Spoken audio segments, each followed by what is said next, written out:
Boa noite, meus irmãos. Obrigado, Antônio. Minhas irmãs. Obrigado, Manelzinho, pela leitura dos Salmos. A nossa querida Andréa pela prece inicial, pelas rogativas. Pessoal, hoje, como vocês sabem, hoje é um dia importante, né, comemorativo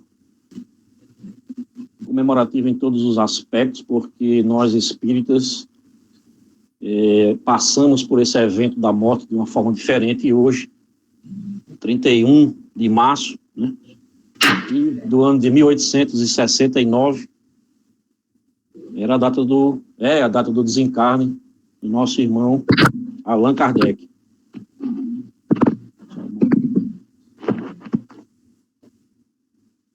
Vou só desligar seu som aqui, André, porque esse fone aqui, ele potencializa muito. E não diferente a gente fazer essa humilde homenagem hoje a Kardec, e aí me deixa um pouco mexido, né, porque dia 31 de março, né, o dia que se comemora o desencarne de Kardec, nós estamos aqui estudando o Livro dos Espíritos. Estamos aqui homenageando Kardec, estudando a sua obra, estudando um livro que é a pedra angular de toda a obra espírita, que foi onde tudo começou.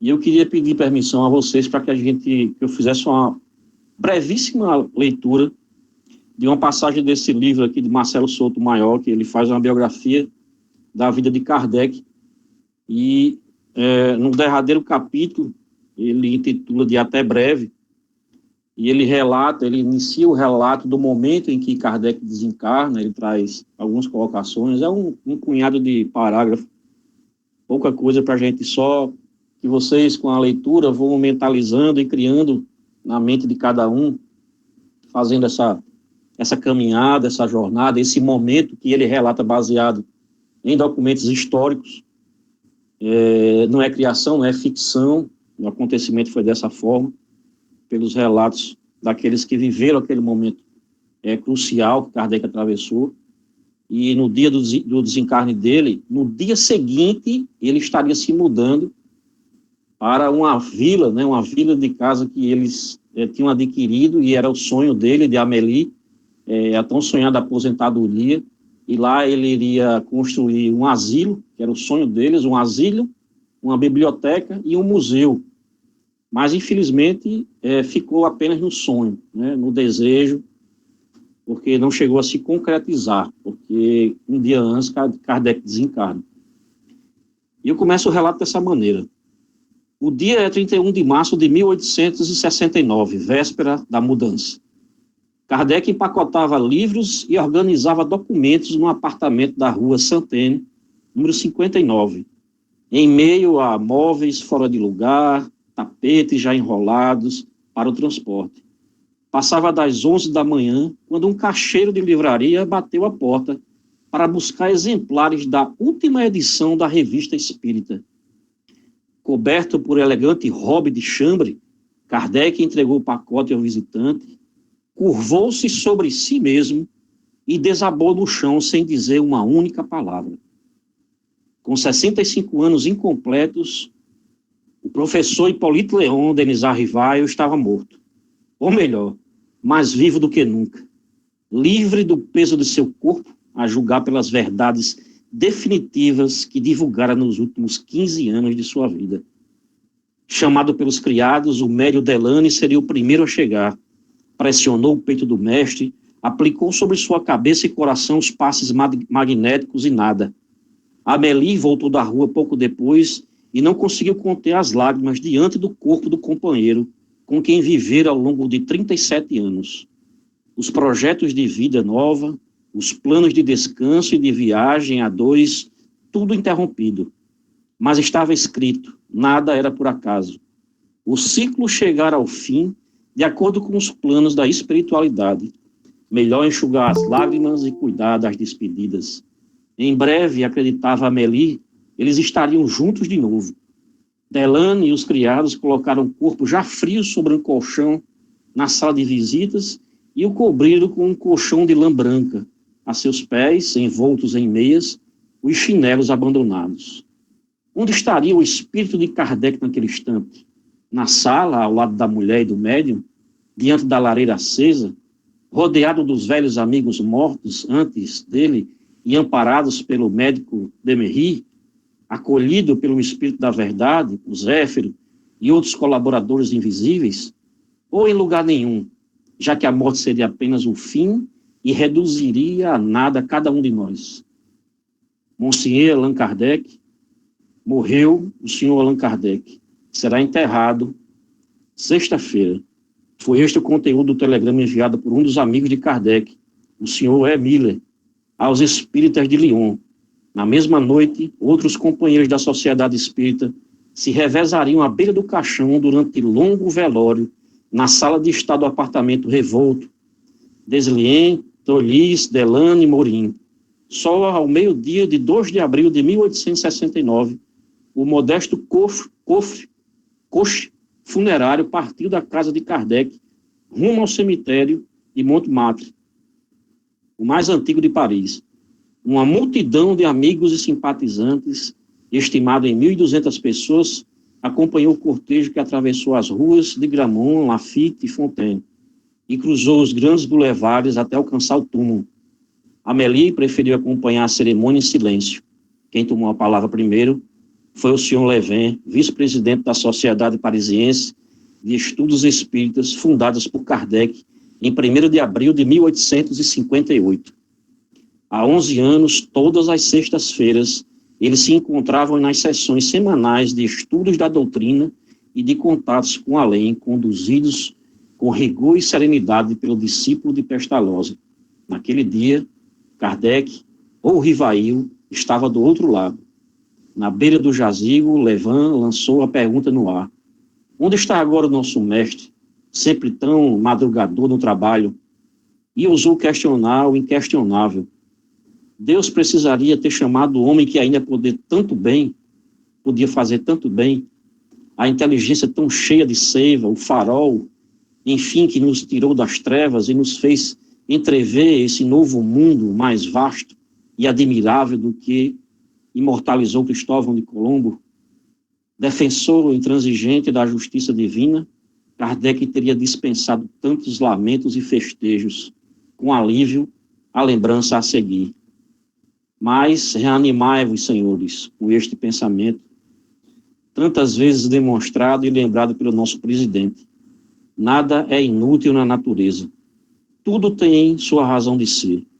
E o que Deus faz é sempre bem feito. O mestre, afirmava Levin, em seus discursos emocionados, cumprir a sua missão. Caberia a eles dar continuidade à sua obra, de acordo com seus planos e sob seu aflúvio benfazejo e inspirador. O próximo a falar foi o jovem astrônomo Camille Flammarion, tão admirado por Kardec. No longo discurso, o autor de A Pluralidade dos Mundos Habitados passou a limpo a trajetória do codificador e definiu com 3 palavras a personalidade do amigo: bom senso encarnado. Se tivesse por perto, Kardec aprovaria as descrições sobre seu destino. Agora voltaste a esse mundo de onde viemos e colhes os frutos de teus estudos terrenos. O corpo cai, a alma fica e retorna ao espaço. Encontrar-nos-emos num mundo melhor. A imortalidade é a luz da vida, como este sol brilhante é a luz da natureza. Até breve, meu caro Allan Kardec, até breve. Logo depois de Flammarion, Alexandre Delane tomou a palavra na beira do túmulo como representante dos espíritas dos centros distantes. No discurso, bem mais sucinto, um agradecimento emocionado ao companheiro de viagem, desbravador da natureza humana. Obrigado pelas lágrimas que enxugastes, pelos desesperos que acalmastes e pela esperança que fizestes brotar nas almas abatidas e desencorajadas. Obrigado 1000 vezes. Obrigado, mestre. O último a discursar foi o senhor Miller. Caros consternados, ele saudou a multidão com os olhos marejados, pouco antes de se apresentar como porta-voz da viúva, Amélie, silenciosa e abatida a seu lado. Nesta despedida, Miller destacou a tolerância absoluta de Kardec e sua intolerância também. Ele tinha horror à preguiça e à ociosidade, e morreu de pé após um labor imenso. Logo depois de citar as palavras de ordem do mestre, fora da caridade não há salvação, Miller hasteou a bandeira que, segundo ele, deveria ser adotada como estandarte por todos os companheiros: razão, trabalho e solidariedade. Coragem, pois, saibamos honrar o filósofo e o amigo, praticando suas máximas e trabalhando cada um na medida de suas forças para propagar os valores que nos encantaram e convenceram. Na edição do Jornal de Paris, do dia seguinte, 3 de abril de 1869, o jornalista Pagé de Noyes prestou também sua homenagem a Allan Kardec, o homem que, por suas obras, fundara o dogma pressentido pelas mais antigas sociedades, o adepto do espiritismo, o repórter, que vira o corpo de Kardec sobre o colchão logo após a sua morte, escrevia com admiração rara aos jornalistas que Kardec enfrentara ao longo de sua cruzada. Allan Kardec morreu na sua hora, com ele fechou-se o prólogo de uma religião vivaz, que, irradiando cada vez mais a cada dia, em breve iluminará toda a humanidade. O jornalista pecou por excesso de otimismo ou de esperança.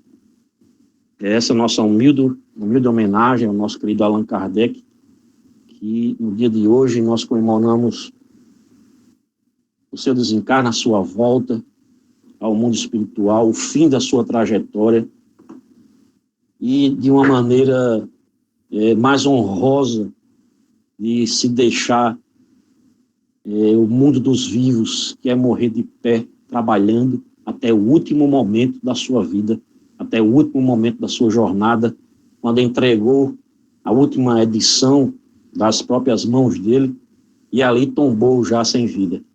Esse é o nosso Allan Kardec, esse é o nosso exemplo de dedicação ao espiritismo, de amor profundo, e que hoje nós homenageamos ele estudando a sua obra.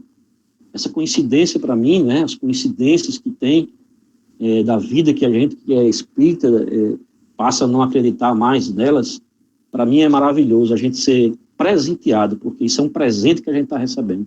No dia de hoje, estarmos aqui reunidos pessoas que estão se agregando nesse seio familiar, nesse momento único das nossas vidas, passando por esses momentos que o planeta vive e que nós estamos vivendo, compartilhando sentimentos, amarguras, mas também esperança, amor, em um mundo bem próximo, bem fazejo, a qual todos nós estamos nos amparando, né? Começamos lá atrás e buscamos sempre o amparo um do outro, e nada melhor do que trazermos esse momento para a nossa noite de hoje, estudando exatamente o Livro dos Espíritos, começando por esse item 7, parentesco e filiação.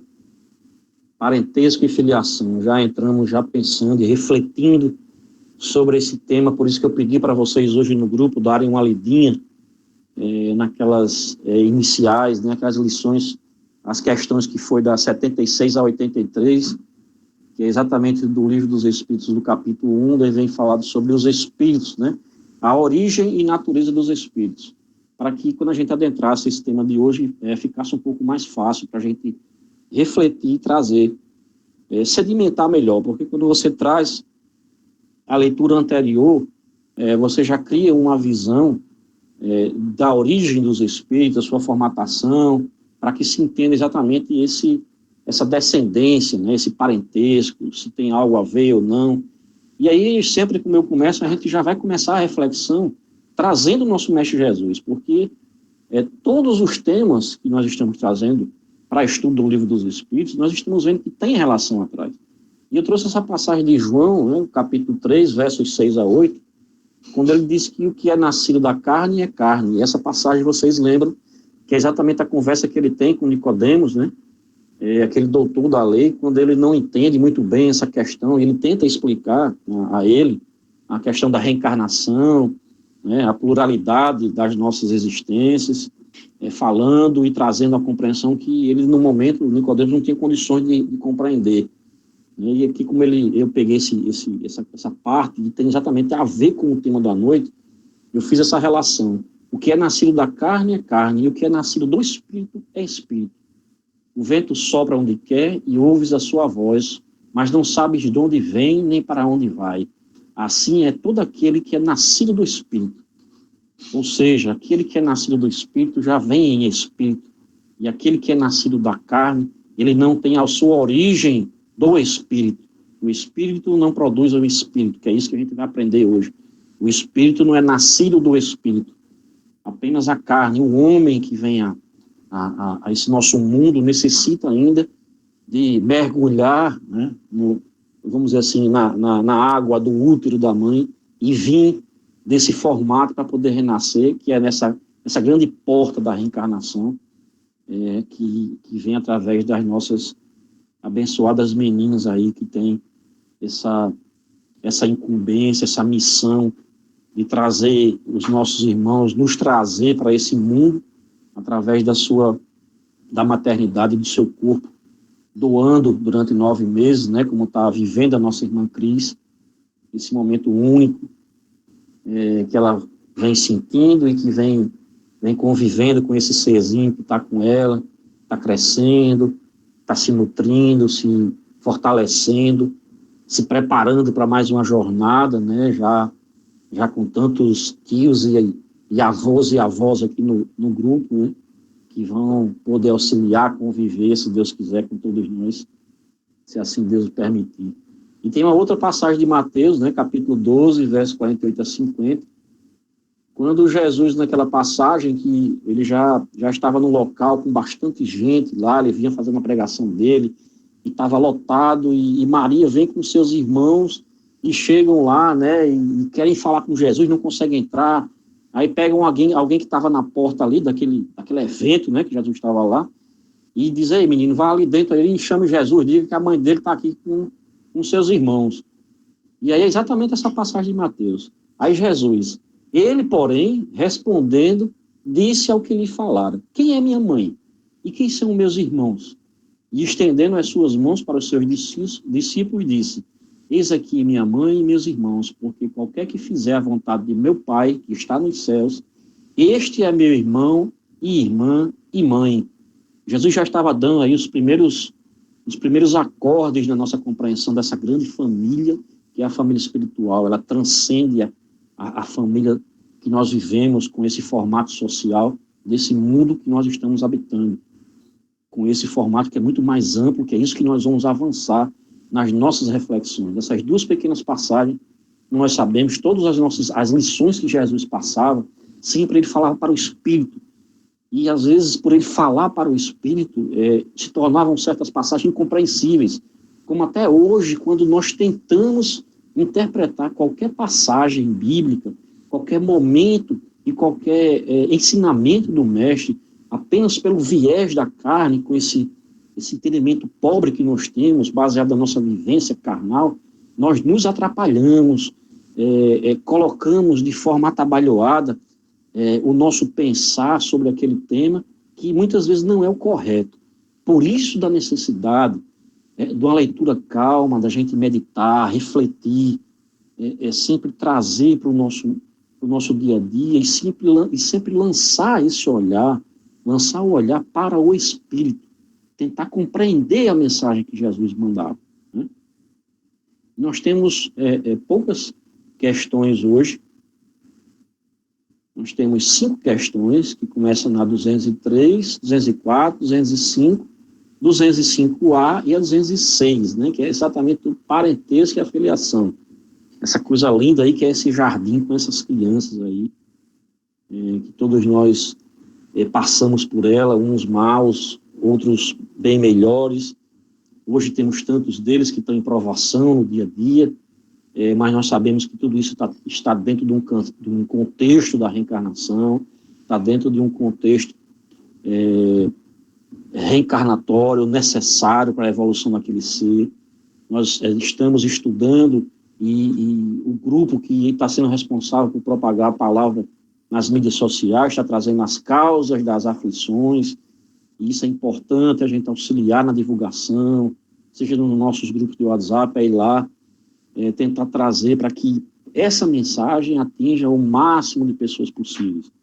Não se está tentando se formar prosélito, ganhar dinheiro com isso, trazer mais pessoas para o centro, que tragam, mas que elas sejam convencidas pelo despertamento, pelo desejo de conhecer a doutrina, e não por forçação de barra, porque essas postagens estão sempre buscando o acolher, o amparar, o trazer para reflexão, para um outro ponto de vista, para uma outra perspectiva de reflexão. A questão 203, Kardec começa a perguntar: os pais transmitem aos filhos uma parcela de suas almas? Esse já é o primeiro ponto que a gente tem que refletir. Ele está querendo saber se os pais transmitem aos filhos uma parcela de suas almas. Aí nós estamos falando de fragmentar o espírito. Os pais estariam fragmentando o espírito e colaborando para que fossem criado outro espírito, ou se limitam a lhes dar a vida animal, a qual uma nova alma vem mais tarde adicionar a vida moral? Essa reflexão que nós estamos começando a fazer. Nós damos em alma uma parte da nossa alma para os nossos filhos, os nossos descendentes, para que eles se formem, ou não? Só estamos doando, né, a carne, a vida animal, para aí sim, mais tarde, eles irem construindo a vida e adicionando a parte moral para eles. E os espíritos respondem: somente doamos a vida animal, pois a alma é indivisível. Isso é uma informação muito importante que a gente tem que ter em mente, para quando a gente se deparar por algumas colocações espiritualistas que tem, né, que existe essa divisão da alma aqui e ali, a gente já saber que a doutrina espírita, ela diz que a alma é indivisível, como nós estudamos nessas questões que eu pedi para vocês verificarem, né, das 76 a 83, ele fala que o espírito ele é indivisível, ele é imortal. Ele fala, né, além de ser indivisível, ele fala, um pai, né, estúpido, né, uma palavra um pouco pesada, pode ter filhos inteligentes e vice-versa, ou seja, um pai de pouca cultura, né, com pouco saber intelectual, pode ter filhos inteligentes, e vice-versa. E vice-versa, né? Um pai culto pode ter um filho com limitações intelectivas. Isso que ele traz. E Miramês ele aprofunda. As variedades de corpos, como já falamos, são sutis, integrando vários estágios da personalidade para que o espírito possa se manifestar. São como que agentes ao comando da alma, para que ela possa se manifestar-se com mais desembaraço em todos os rumos que pretender. O sexo é, pois, o instrumento para que a vida material tenha seus princípios, e é no momento da concepção, no encontro do espermatozoide com o óvulo, que a alma se ajusta, dando os primeiros laços para uma missão ou provação. Às vezes, as duas juntas. O corpo humano, por vezes, tem muitas heranças dos seus ancestrais. No entanto, o espírito não herda do espírito. Ele é luz saída das mãos de Deus. Espíritos não geram espíritos. Somente Deus é o Pai de todos e de tudo. Um pai ignorante pode ter filhos sábios e vice-versa. Assim como pode um pai inteligente ter filhos inteligentes, dependendo da alma que reencarna por seu intermédio. Miramês ele vem sedimentar, ele vem corroborar, ele vem ratificar o que os espíritos falaram e chamar para a atenção quando ele diz: espírito não herda do espírito. Quando ele fala o herdar, são características, porque nós somos individuais, nós temos personalidades únicas, nós temos vivências únicas. Então, eu, espírito, eu, Marcos, eu, Toninho, seu Inácio, todos aqueles que estão aqui, Manuelzinho, cada um tem uma vivência, e é essa vivência que vai nos construindo. Então, não tem como eu passar, eu, espírito, a minha vivência como espírito, para o meu filho. Isso é uma construção de acordo com as necessidades deles, o tempo de criação, o tempo de evolução. O que nós podemos fazer, por estarmos nesse seio familiar, é orientá-los. Como nós sabemos, essa grande responsabilidade que os pais têm na educação dos filhos. Então, nesse momento, sim, nós podemos agregar valores morais para eles.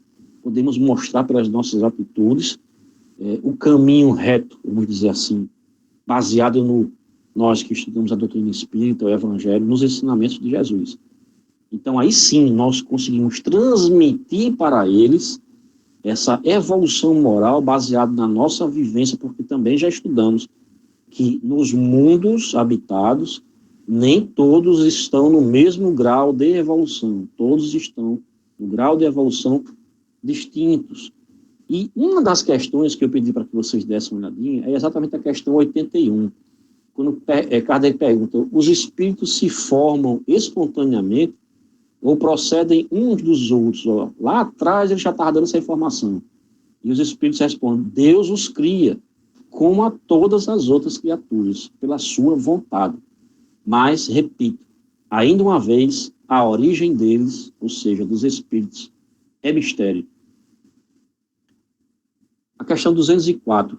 Já que tivemos muitas existências, nossa parentela se originou bem antes da nossa existência atual, Kardec perguntando, e os espíritos respondem, não pode ser de outra maneira.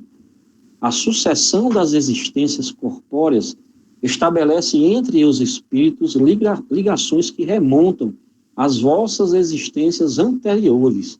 Daí, muitas vezes, as causas de simpatia entre vós e alguns espíritos que vos parecem estranhos. É aquela coisa de você criar uma empatia, né, com a pessoa imediata, sem nem nunca ter visto ela, mas você sente aquela energia como se já pertencesse a algum núcleo. Rapaz, será que eu já conheço essa pessoa de algum canto? E você fica naqueles questionamentos, né? E Miramês, ele traz que pertencemos à criação de Deus e estamos, por assim dizer, ligados uns aos outros por leis universais. Somos todos irmãos e não podemos viver sozinhos. Quando reencarnamos em uma família por necessidade de aprendizado, criamos vínculos de amizade ou, às vezes, de ódio. Contudo, isso é processo que se desenvolve entre as criaturas. Se amamos, esse é o nosso dever, a nossa finalidade. Se odiamos, tornamos a voltar para que o amor se faça presente nos corações. Queiramos ou não, meus irmãos, estamos ligados a tudo que nos rodeia. Queiramos ou não, estamos participando de todos os acontecimentos da humanidade. Cabe a nós, já despertos para a luz, participar, ajudando no progresso espiritual. Eis o momento de semear a semente do bem, do amor e da caridade, pois somente colhemos o que plantamos. Olha só como cai como uma luva diante de todo esse momento que nós estamos vivendo, de toda essa busca que nós estamos tendo de conhecimento, para poder passá-los, para que chegue para mais pessoas, para que mais pessoas possam ser acolhidas pela doutrina espírita, pelo evangelho, que eles possam ter um novo olhar sobre tantos problemas, tantas aflições, para que eles com resignação, com fé, eles possam, todos nós possamos ultrapassar esse momento, confiando em Deus, colocando na mão, né, nessa questão figurativa, colocando na mão de Deus o nosso destino, não o destino da passividade, mas como colaboradores dele. É confiar em Deus, mas trabalhando, caminhando, nos aperfeiçoando, sempre nos tirando da zona de conforto. Porque se não sairmos da nossa zona de conforto, nós não vamos agregar conhecimento, nós não vamos agregar valores. E sair da linha de conforto é permitir aventurar, não aventurar de forma desmedida, mas aventurar com responsabilidade. aventurar com planejamento, aventurar com um caminho certo, né, que nós temos para seguir, que é trilhado pelo nosso Mestre Jesus, como ele fala por várias vezes. Eu sou o pão da vida, eu sou a luz do mundo, eu sou a porta da ovelha, eu sou o bom pastor, eu sou a ressurreição e a vida. Então, o nosso Mestre Jesus, ele já nos dá o caminho a trilhar. E cabe a cada um de nós sairmos a todo o tempo da nossa zona de conforto e caminharmos. A questão 205, Kardec pergunta, na opinião de certas pessoas, a doutrina da reencarnação parece destruir os laços de família, ao fazê-los recuar às existências anteriores. E os espíritos respondem, não, ela os amplia, não os destrói. Baseando-se o parentesco em afeições anteriores, os laços que unem os membros de uma mesma família são menos precários. A doutrina da reencarnação aumenta os deveres da fraternidade, pois no vosso vizinho ou no vosso empregado pode encontrar-se um espírito que esteve ligado a vós por laços consanguíneos. De repente podemos ter na nossa casa como nosso empregado aquele que um dia foi nosso pai, aquele que um dia se dedicou à nossa criação, que nos passou valores, que se sacrificou pela nossa educação, e ele naquele momento está ali, dentro do seu lar, e servindo como o mais simples serviçal. Por isso que nós temos que sempre lançar esse olhar que os espíritos e a doutrina espírita nos pede, lançar o olhar da caridade, sabendo que todos nós somos iguais perante a criação. Aqui na nossa sociedade é que existe essa distinção de cargos, de poderes, de diferencial, de qualidades, muitas delas voltadas apenas pela questão material, aquele que tem um grau mais elevado de conhecimento, devido ao seu grau, ele é mais respeitado, como se ele fosse um ser divino, aquele que é rico, que é dono disso e daquilo, quando ele fala, mesmo que ele fale um monte de abobrinha, quando abre a boca, todas as pessoas estão ali prestando atenção, sorrindo das piadas sem graça que ele conta, porque ele é fulano de tal, o cara que é rico, é milionário ele, é dono não sei do que. E quando ele chega lá em cima, ele não passa do mais simples ser da criação divina. E a única coisa que vai importar quando ele lá chegar vai ser exatamente o que de bem ele fez e que de mal ele deixou de fazer. A questão 205A, Kardec continua com a reflexão. No entanto, essa doutrina diminui a importância que alguns atribuem à sua genealogia, visto que cada um pode ter tido por pai um espírito que haja pertencido a outra raça, a outra nacionalidade, a outra etnia, ou que tenha vivido em condição muito diversa. Kardec continua trazendo essa reflexão para esse pensamento, de que nós, sim, somos espíritos únicos e que não herdamos daquele ser carnal, mas da criação divina, de nós como seres únicos. E os espíritos respondem, é verdade, mas essa importância se baseia no orgulho que alguns dão, O que a maioria dessas pessoas venera em seus antepassados são os títulos, a posição, a fortuna.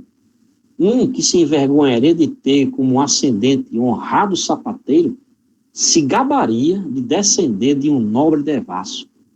Mas digam ou façam o que quiserem, não impedirão que as coisas sejam como são. Pois Deus não regulou as leis da natureza segundo a vontade deles. E aí que Vina Mesa ele traz uma reflexão excelente sobre esse tema, que ele pega as duas questões, aqui tem só a questão 205, mas, como vocês sabem, ele traz, quando a questão é quebrada, com letras, questão, como é esse caso, que é a questão 205, 205A, ele faz uma única reflexão sobre aquele tema. Claro, aí é só um parágrafo da reflexão dele, mas que cabe para a gente. Por isso que eu sempre peço que vocês façam a leitura completa dela, para que a gente possa sedimentar esse conhecimento. E Miramês coloca: o princípio das vidas sucessivas nunca destrói os lares. Ele os distende ao infinito e se forma na Terra uma única família para que tenhamos oportunidade de exercitar o amor. Sem a reencarnação, não há condições de se estender o amor além das fronteiras do nosso lar. Mas com o tempo, as almas vão crescendo e percebendo que precisam umas das outras, mesmo que se encontrem distantes. Basta ao homem olhar o que come, o que usa, e o que não foi feito por suas próprias mãos, nem pelos seus familiares, e que por vezes vieram de fora, de outras nações. Façamos como o ar e as águas, que desconhecem as barreiras de estados e nações, levando o conforto e a alegria onde quer que seja. Imitemos o sol, a sua luz se divide, manifestando saúde e doando vida, onde pode alcançar para servir. As reflexões de Miramês são poéticas, porque ele sempre traz esse olhar do divino para as coisas corriqueiras do dia a dia, né? Basta o homem olhar por tudo que nós temos, o que não foi construído, o que não foi produzido por nós. Nós vivemos num mundo globalizado, um mundo que comercialmente ele não tem fronteiras. Só comercialmente não se vê fronteiras para o mundo, porque você hoje pode entrar na internet e comprar um produto da China, e daqui a 30 dias esse produto chega, na maioria dos casos, chega do outro lado do mundo, e você, dentro do conforto da sua casa, acessou. Então, o lado material do planeta, o lado comercial, do consumo, ele já entendeu que o mundo não tem fronteiras. Mas, em contrapartida, ainda está muito longe de tirar essas fronteiras das distonias sociais, desses abismos sociais que existem dentro até do nosso microsistema, como nós vivemos no nosso município, seja o mais humilde município aqui do nosso estado, até o maior estado do nosso país, da região sudeste. Todos eles existem os rincões de pobreza, de abandono, de distanciamento, de esquecimento. Muitos irmãos, nesse momento, não se alimentaram o dia todo. Muitos deles estão há dias sem saber o que comer. Muitos deles estão comendo de sobras. Muitos deles não têm acesso à água potável, têm acesso à água suja, contaminada. Mas nós sabemos que o nosso mundo, o nosso planeta, ele não está em abandono. Ele está estritamente dentro do planejamento do nosso Pai, que é isso que nós estamos estudando no Evangelho segundo o Espiritismo, as causas atuais e anteriores das aflições. Façamos a reflexão sobre esse capítulo 5 do Evangelho segundo o Espiritismo, que nos permite compreender todos esses diferenciais, todas essas questões. Eu peço perdão por estar me alongando, mas nós temos que ir para a última questão, para fecharmos esse capítulo e avançarmos no sábado para outro tema, ou, querendo, poderemos abrir o tema da próxima semana para questionamentos, se não ficar bem claro. Vamos enfrentar a última questão, a questão 206, quando Kardec pergunta: do fato de não haver filiação entre os espíritos dos descendentes de uma mesma família, seguir-se-á que o culto dos antepassados seja uma coisa ridícula? Aí os espíritos dizem: de modo algum, pois devemos considerar-nos felizes por pertencermos a uma família em que encarnaram espíritos elevados.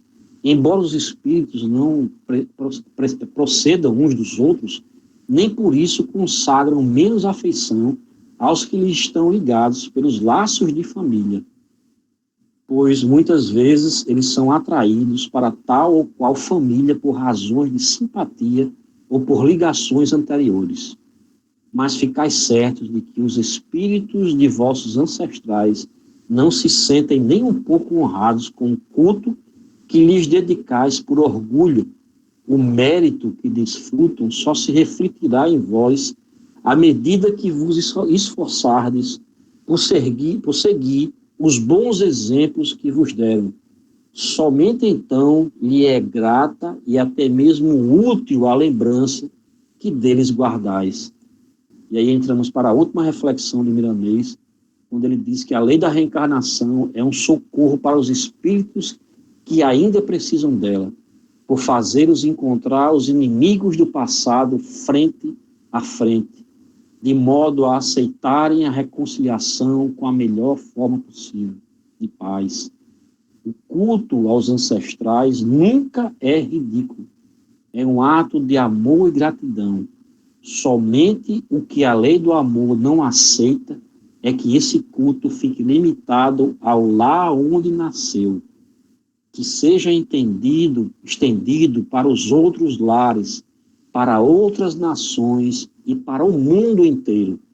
Quando o nosso amor quebrar as amarras do lar, dos parentes, e atingir os seres humanos sem distinção, pela caridade, respeitando o direito de todos, nos sentiremos felizes por sabermos que no futuro haverá um só rebanho e um só pastor, que é Jesus Cristo. Devemos sim cultuar os ancestrais, mas de todos os povos como sendo a nossa família, a família de Deus. Meus irmãos, eu agradeço mais uma vez a oportunidade de estar aqui trazendo essas reflexões sobre o Livro dos Espíritos. Peço perdão pela extensão das colocações, mas foi necessário que a gente avançasse nessas questões e sempre relembrando do compromisso que nós temos, e cada vez que aprofundamos o nosso conhecimento, nos transformamos moralmente, temos o dever de divulgar, evangelizar, unificar e servir, primeiramente a nós mesmos, quando nos evangelizamos, e quando temos a capacidade de propagar, distribuir, compartilhar esse nosso conhecimento e esse nosso aprendizado.